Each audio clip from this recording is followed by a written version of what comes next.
never slow up, no I don't take shit. I got no love for the fakeness. If you wanna play tough and wanna hate this, I'll always show up. I don't ever slow up, no I don't take shit. I got no love for the fakeness. If you wanna play tough and wanna hate this, I'll always show up and make a statement. I don't ever slow up, no I don't take shit. I got no love for the fakeness. If you wanna play tough and wanna hate this, I'll always show up and make a statement. Everything. Meski rencananya akan bergabung dengan tim resmi Ducati, Marc Marquez masih memiliki Desmosedici GP23 yang sama dengan saudaranya dan para pebalap VR46. Menurut Alex Marquez, level motor ini berfluktuasi tergantung treknya.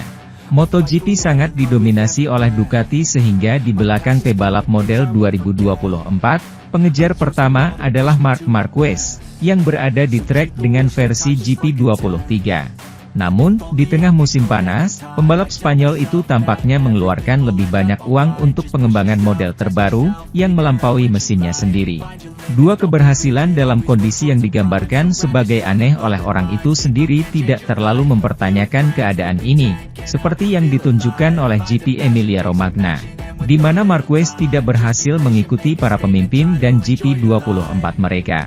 Kemenangan ini dipengaruhi oleh kondisi dan kemajuan pribadi, namun tidak dipengaruhi oleh perkembangan mesin Marc.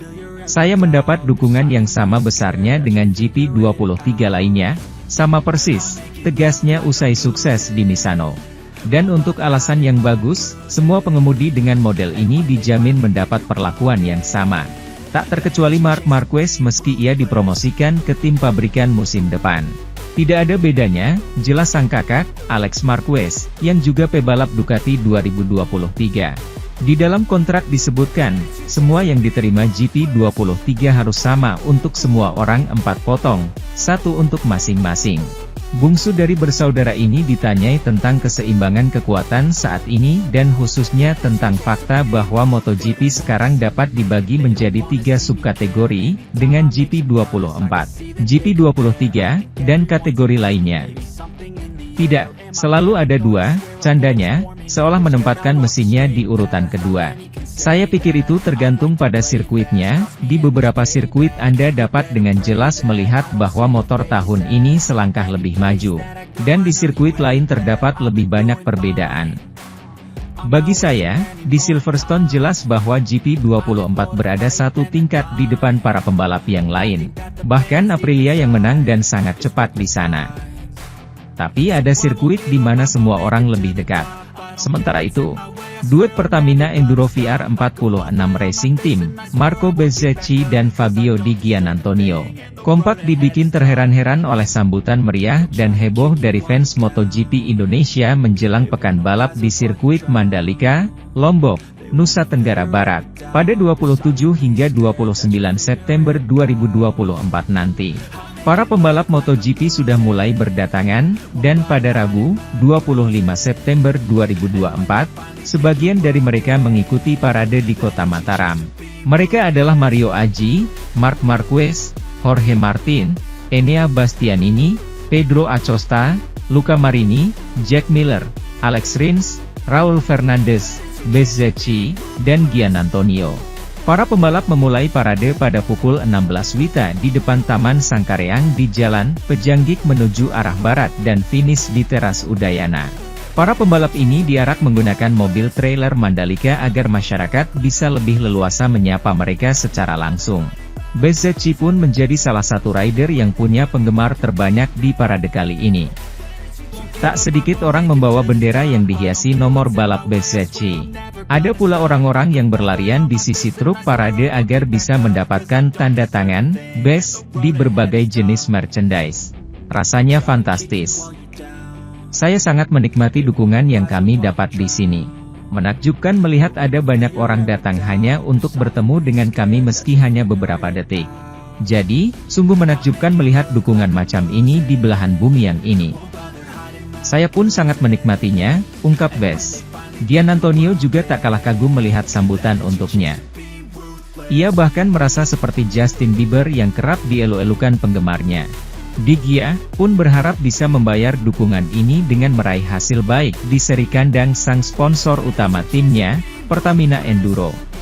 Manajer tim Ducati, Davide Tardozzi, menganalisis ekspektasi para pembalapnya untuk meraih gelar juara serta apa tujuan Ducati saat ini dan ucapan selamat tinggal beberapa pembalapnya. Saya berasal dari SBK, Superbike, tetapi kecintaan terhadap motor masih utuh dan dunia prototipe ini membuat saya terpesona, ucap Tardozzi.